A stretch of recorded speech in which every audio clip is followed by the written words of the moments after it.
Hi everyone. Sorry, I didn't turn on my webcam. I was going to report on this the other day about this little girl missing. Excuse me. But there was also another little girl that we can't forget is Genesis. She's still missing. So we need to keep her, enough fresh in our minds. And that although some children go missing and are never found, luckily some of them are also found. And this one of Kehlani Rogers turned out to be a good story. She was found safe, and it was thanks to some workers having a break in their van that listened to the Amber Alert, and that they did what they could. But I'll let the news bit carry on with that. Kehlani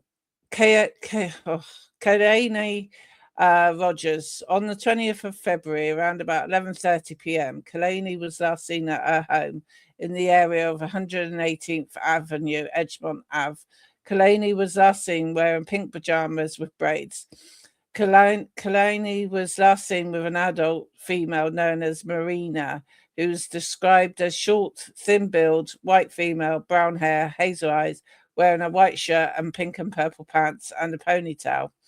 Well, that was her missing alert. This is the adorable pictures of her, and as somebody say, she looks very similar to Genesis, and that she could almost have an identical twin. And this is the lady that had gone into a supermarket with her in the pushchair. But I'll go ahead and play the news feed for you so that you can listen to it yourself. Let me just find it a minute. Right, let's press Amber Alert for a missing little girl to a safe end, and the suspect ends up in jail. Noriega, you are here because you were arrested on charges of custodial interference, a class 3 felony. I go through the search for Kehlani Rogers, where she was found, and I'll tell you what these movers are saying about what they did. They're all very reluctant to say this, but they're all heroes, you know.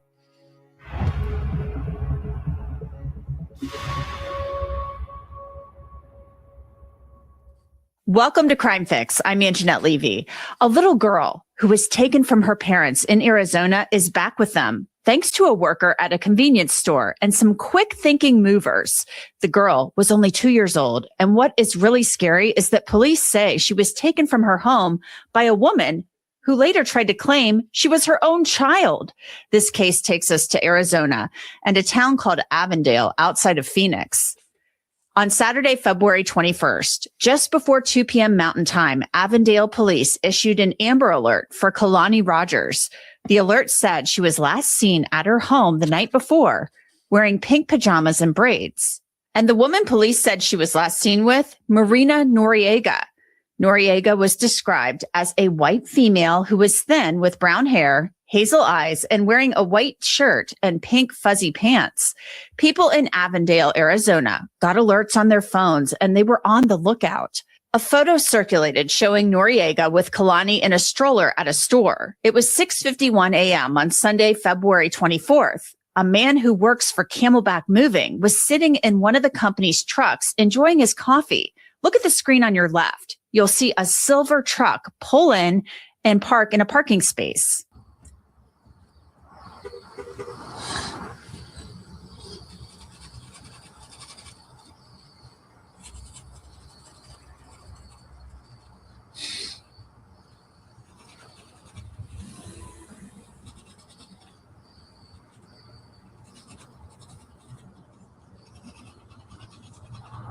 Now, it doesn't seem like a big deal, but the woman who got out of the truck is Marina Noriega, and she's been accused of kidnapping a little girl just hours earlier. At 6:52 a.m., look closely. Marina comes back out to the truck and opens the passenger side door. She's there for just a short time, and then you see she pulls a child from the truck.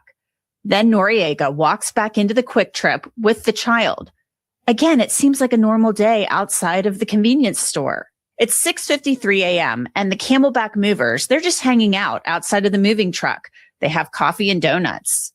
So let's jump ahead a few minutes to 6:57 a.m. 3 of the movers are hanging out in the truck after getting some stuff from the store. They're getting ready for the day. But if we jump ahead to 7:01 a.m., you'll hear the driver talking on the phone. But look closely at the door of the Quick Trip. I'm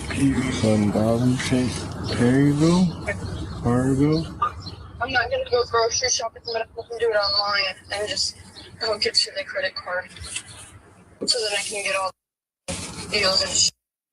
Your taxes should be here either Wednesday or Thursday.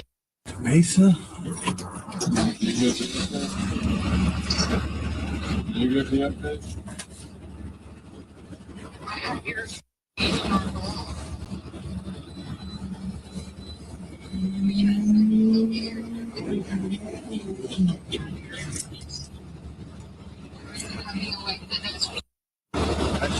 This is my taxes for me.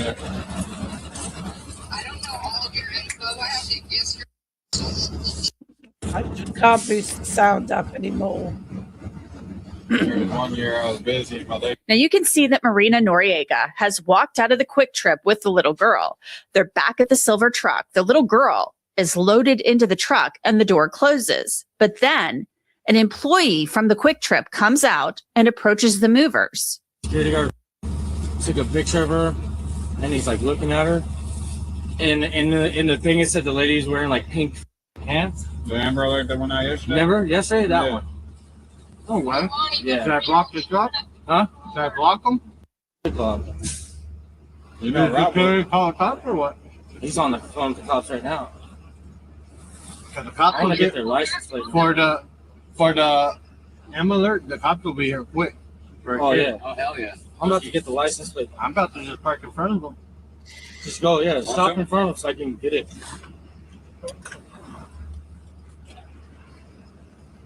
Let me write it down. The Texas plate. Texas plate, what is it?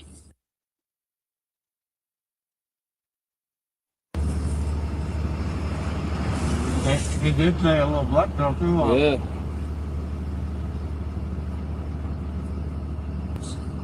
All right. Can I leave? He said, should I stay here?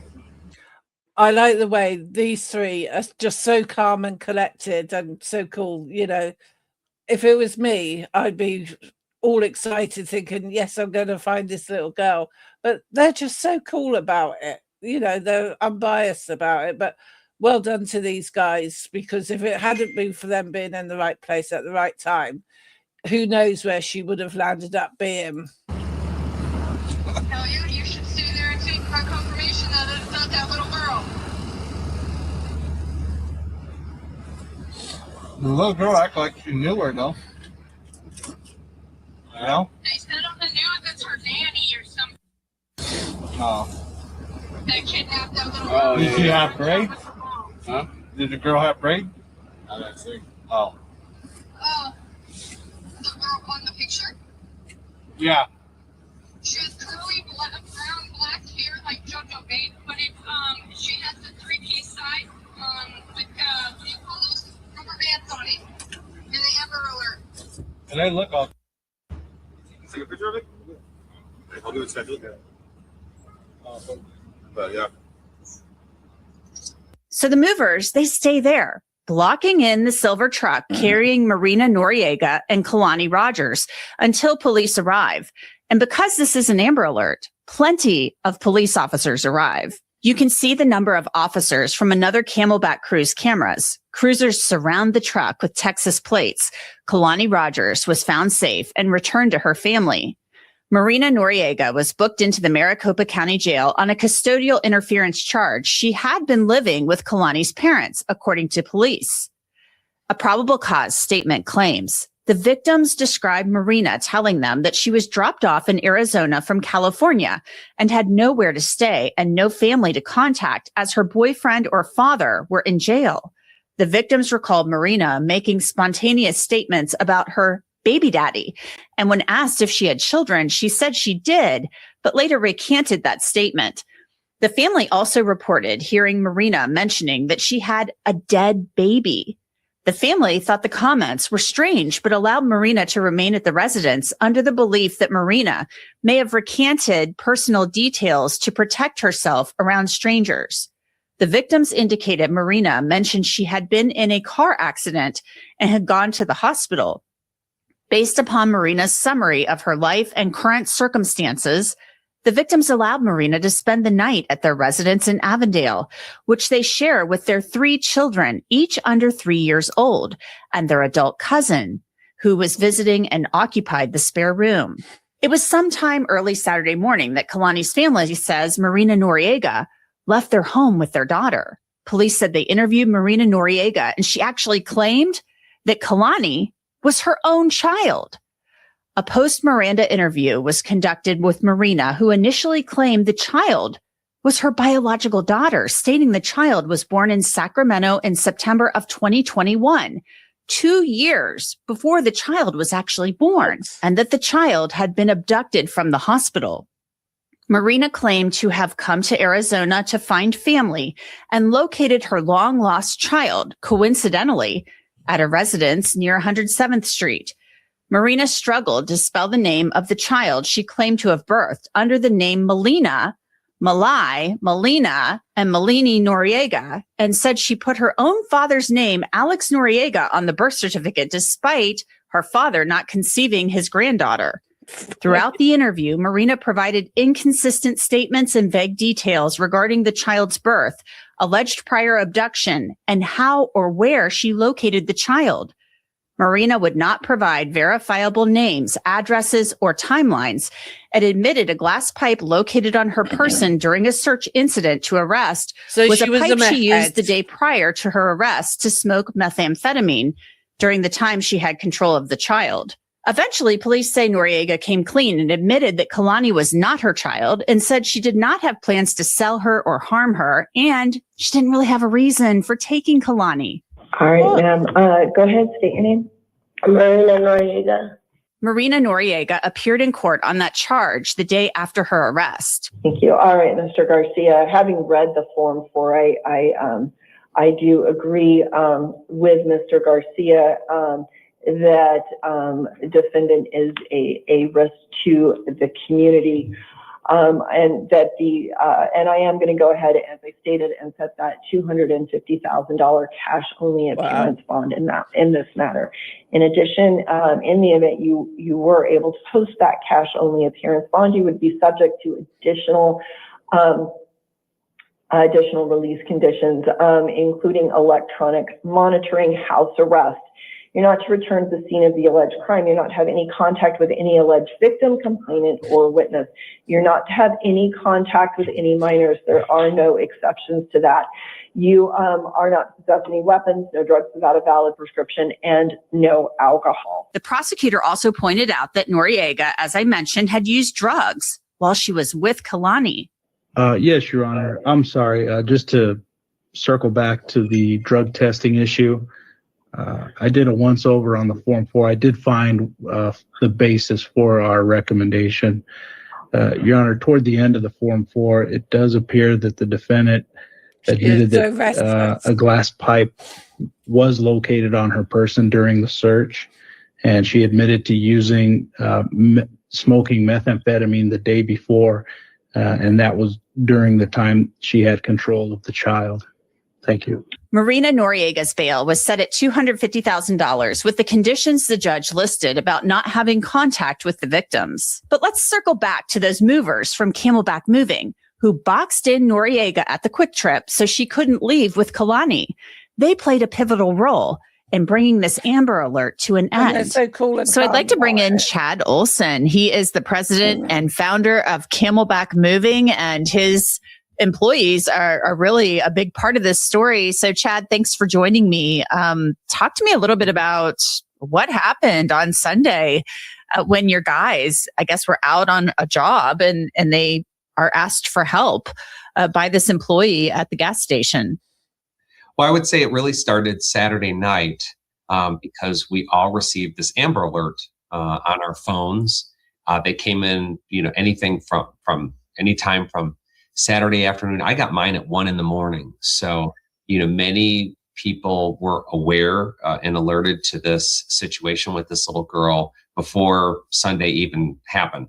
But, we run 7 days a week here. So we dispatch 15, 20 trucks.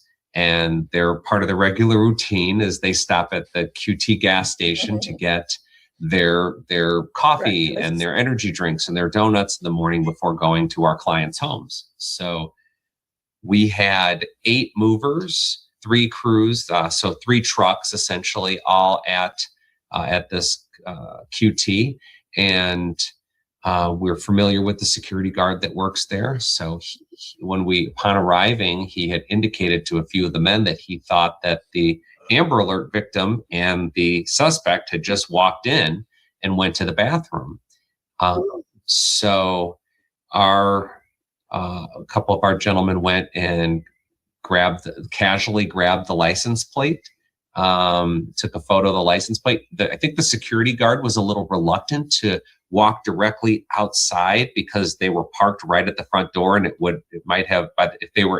she'd already gotten back in the vehicle, so he didn't want to alarm her and have her leave before the police arrived. But he got on the phone with the police. We grabbed the plate, and then some of our movers were talking as we had trucks parked behind her, and they decided that this was they brought it up on their phone. They're like, yeah, look at even the same pink pajamas. That's her. And they decided to take action while eating their breakfast and slowly roll the truck up and block her in from leaving.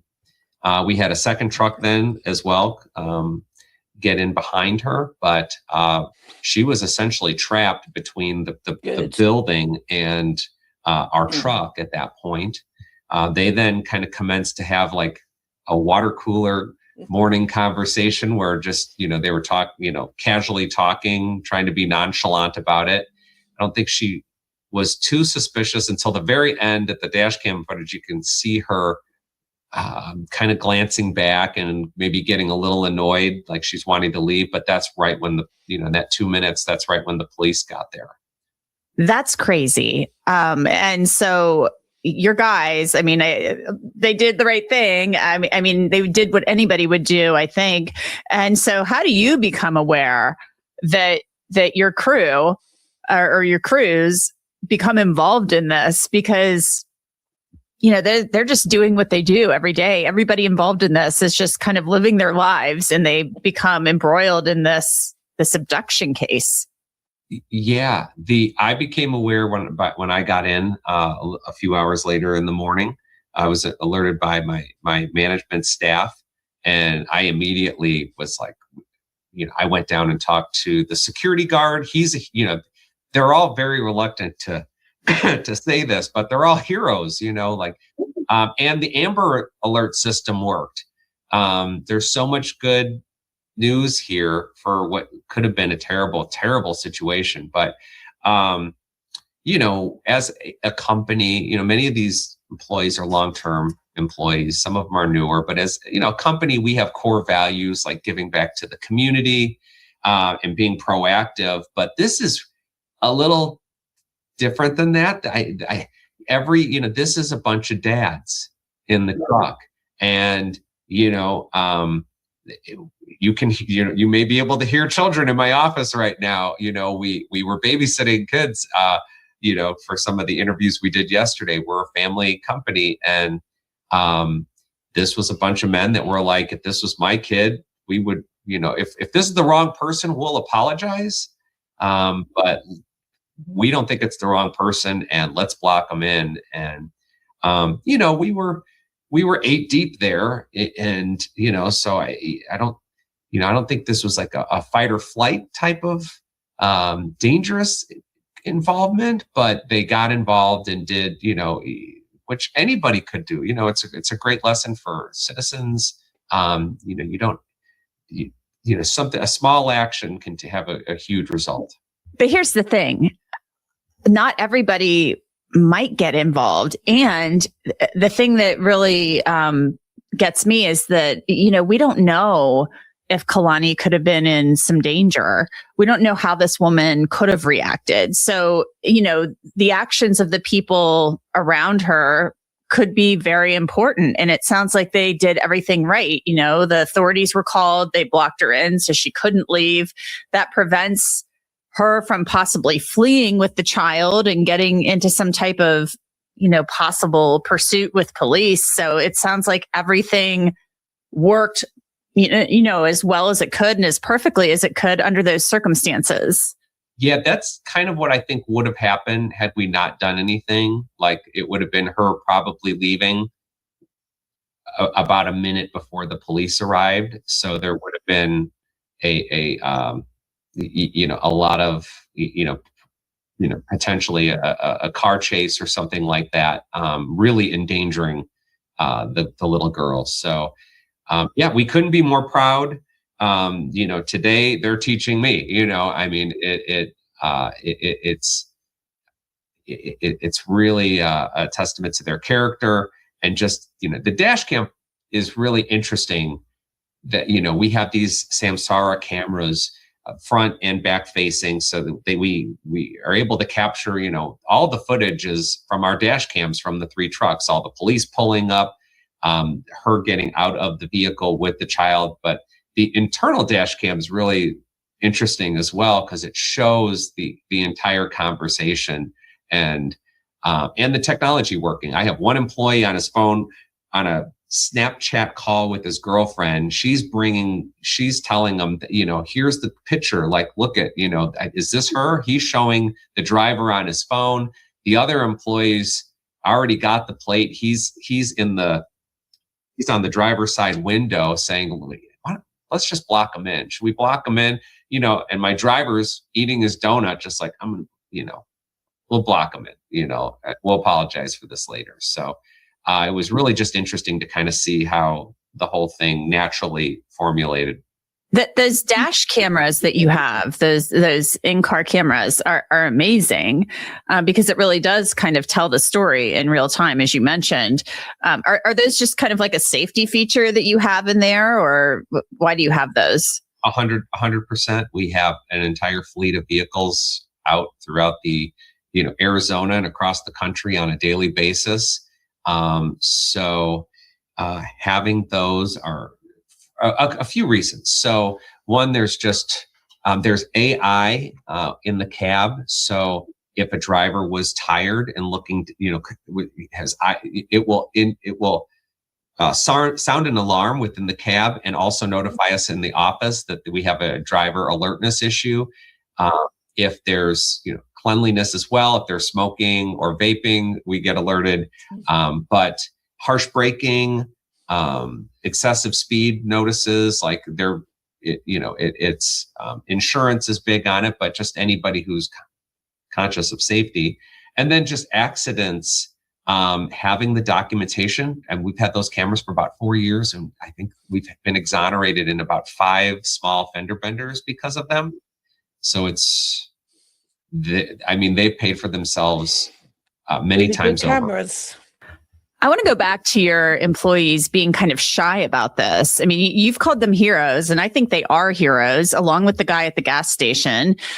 So, are they just feeling kind of shy and like they just kind of did what a dad would do? And are they kind of just humble guys? I mean, because I feel like they deserve some recognition. They absolutely do. We will be doing, some special stuff for them here within the company. But yeah, exactly. When we asked who would participate in interviews, I already knew the answer on a few of them, and that they're just, no, like, we just want to, I want to go to work. I'm just glad that she's home safe was kind of the universal answer that we got. We had a few gentlemen that were great and kind of did some interviews with us yesterday, but they're dads as well. So they've got, kids that are sick at home right now. There's another family emergency going on. So, I've kind of become a little of the voice and face for them in this instance. But, the one thing we've talked about is that, there were 8 gentlemen there, is maybe doing like a week's paid vacation for them, kind of giving them the gift of time with their family back, I think seems right. But we're still working something up, and then seeing as well, just kind of waiting if the city or the state has any, thing that they would like, award or commendation for their, choosing to participate in this alert. Yeah, I think they probably will get some sort of recognition from the city. Chad Olson, thank you so much for joining me and sharing your story and sharing the story of your employees. We really appreciate it. Yeah, thank you as well for helping getting the word out. This Amber Alert system works. I know I'm going to be paying way more attention to it the next time I see it, although, I already was aware of what this was, but this is a real feel-good story. Thank God she got home safe. Yeah, thank goodness for that. Thank you. So Marina. Right, so as you can see, little Kehlani, I can never pronounce American names, so excuse me. At least she was found safe. And, if it wasn't for those workers and the security guard, she might have got away. And who knows what would have happened. So I'm glad she was returned safe to her family. But like I said at the beginning, we still need to remember Genesis Reid. She's still out there and she's still missing. Her mother's in prison or jail at the moment on charges at the moment with it. So keep your eyes posted, and you never know, you might find an Amber Alert and find someone who's been reported missing. So thank you for watching. If you could like and share, I'd really appreciate that. Bye.